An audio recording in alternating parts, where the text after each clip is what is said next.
안녕하세요. 소윤섭의 팟캐스트입니다. 정말로 말하고 싶고 말할 수 없는 이야기들의 사부를 시작하겠습니다. 여러분은 4차원 생활을 견뎌낸 삶으로 살고 싶지 않으십니까? 자녀뿐만 아니라 후손까지 4차원 생활을 이겨낸 삶으로 살아가는 것이죠. 4차원 생활에 선한 삶이란 도움을 주었으면 주었지 피해를 주지 않습니다. 4차원 생활은 범죄입니다. 하지만 4차원 생활은 실정법도 없고 범죄를 규명하지 못하고 있어서 공식적으로는 처벌하지 못하고 있죠. 그 상황 속에서 선발주자와 세상 사회는 비공식적인 처벌이라도 하고 있습니다. 물론 비공식적인 처벌도 하지 못하는 세상 사회는 많습니다. 처벌을 하고 있다는 상황이란 자국 사회의 4차원 생활을 합법적으로 통제하고 있다는 것이죠. 4차원 생활의 언더그라운드나 카르텔이 통제하는 상황과는 전혀 다른 것입니다. 4차원 생활의 언더그라운드나 카르텔은 불법적인 갱단의 통제와 같은 상황일 뿐 합법적인 책임의 통제하고는 전혀 다른 것이죠. 비공식적일지라도 합법적인 규범은 적용될 수 있습니다. 사하이비 종교단체의 구성원과 그와 연관된 사람들이 무분별하게 나서는 상황이 아닌 4차원 생활을 극복한 사람들이 정당한 규범과 절차를 통해서 나서는 것이죠. 정권 창출을 할 때마다 진보와 보수의 정부로 따로따로 나서는 상황이 아닌 대한민국 정부로 연속되는 상황이 합법적인 규범으로 적용되는 것입니다.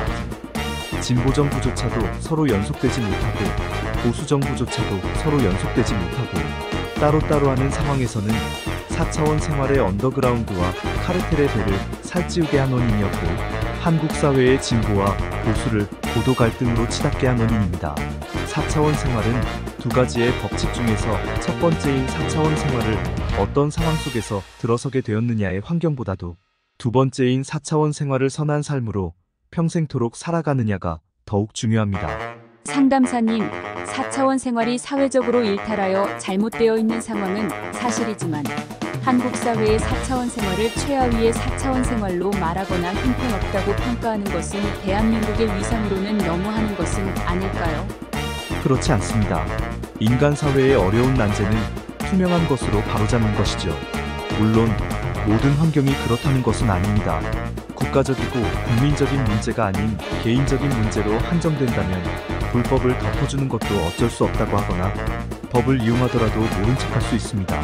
하지만 역사의 책임이나 한 국민의 정체성을 망가뜨리는 경우에서는 절대로 그럴 수 없지요. 투명한 평가와 대처가 곧 해결하는 것이기 때문입니다. 사하이비 종교단체의 환경을 보더라도 확인할 수 있지요. 사하이비 종교단체의 4차원 생활을 투명하게 평가하거나 대처하지 않고서 어쩔 수 없다고 하였기에 어떻게 살아가겠습니까?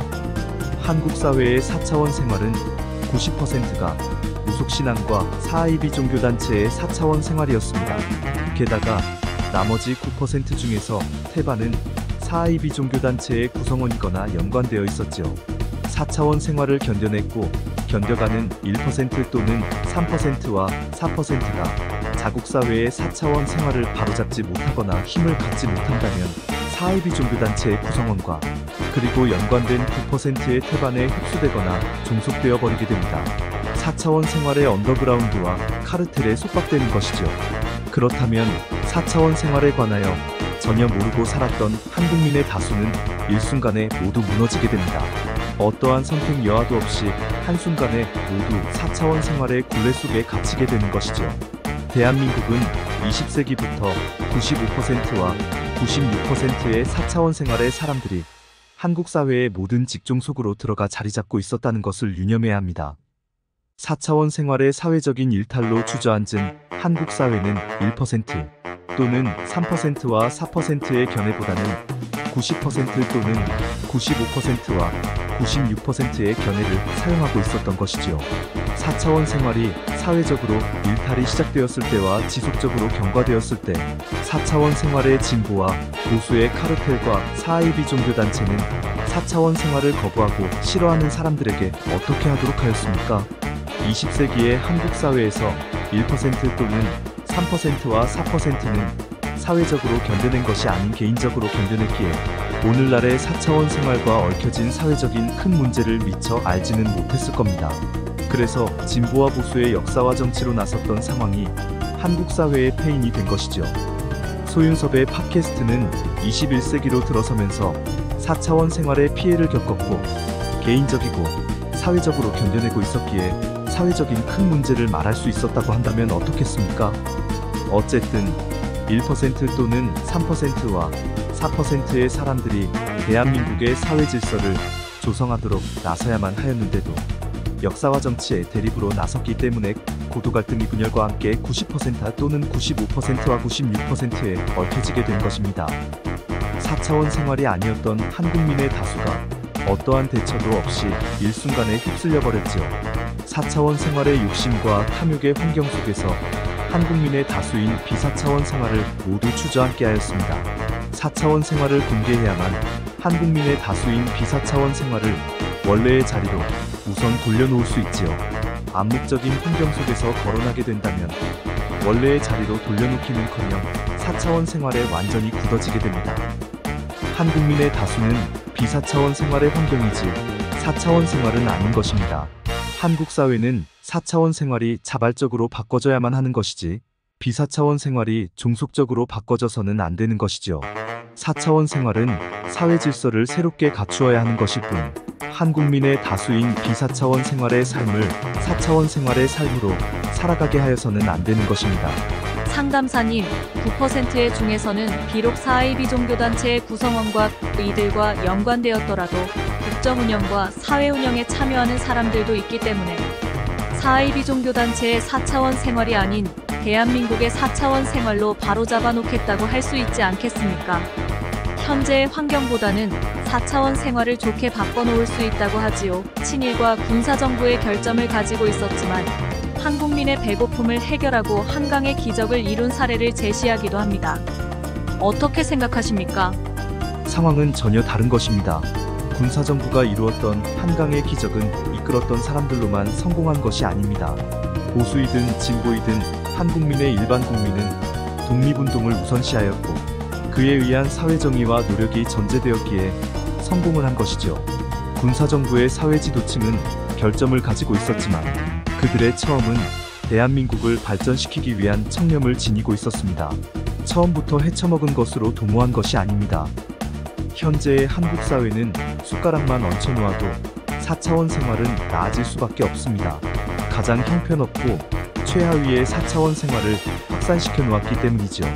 한국 사회는 현재의 상황을 1%의 사람들의 것으로 해놓지 못한다면 두 번 다시는 올라설 수 없습니다. 군사정부가 한강의 기적을 이루어 놓고서도 실질적으로 온 국민의 마음을 얻지 못한 것은 독립운동을 직접 해냈거나 계승하지 못하였기 때문이지요. 군사정부가 결점을 가지고 있었을지라도 독립운동과 대등한 상태가 될 수 있는 실천이 존재하여야 한다는 것입니다. 군사정부가 역사의 책임을 짊어지고 완수하는 것이 그 하나의 예라고 할 수 있지요. 백선엽 장군이 한국과 미국의 위대한 장군으로 칭송을 받았을지라도 모든 한국민에게는 그렇지 못하지요. 한국전쟁의 위기를 벗어나게 한 군인일지라도 독립운동을 계승하지 못하였다면 친일의 멍에는 상쇄될 수 없습니다. 역사의 책임이나 한국민의 정체성을 유지하는 기반은 업적으로 상쇄되는 것이 아닌 대등한 실천이 모든 것이지요. 군사정부와 백선엽 장군이 한강의 기적과 위대한 장군으로 칭송을 받을지라도 대등한 상태의 독립운동의 책임을 선대이든 후대이든 실천하지 못하였다면 영원히 바꿔질 수 없는 것입니다. 마찬가지로 4차원 생활도 1%의 실천이 존재해야 하는 것이죠. 가장 형편없고 최하위의 4차원 생활의 환경일지라도 독립운동의 책임과 계승, 그리고 1%의 책임과 계승을 조성할 수 없다면 온 국민의 독립운동과 1%의 4차원 생활은 영원히 있을 수 없는 것입니다. 인간 사회는 독립운동과 1%의 단계를 선대가 이루지 못하였더라도 후대가 반드시 이루어 놓아야만 독립운동과 1%로 모두 올라설 수 있지요. 온 국민이 함께 성장하는 선진시민의식의 선진국으로 올라설 수 있는 것입니다. 이상으로 소윤섭의 팟캐스트 4부를 마치면서 5부에서 뵙겠습니다. 정말로 말하고 싶고 말할 수 없는 이야기들은 계속됩니다. 감사합니다.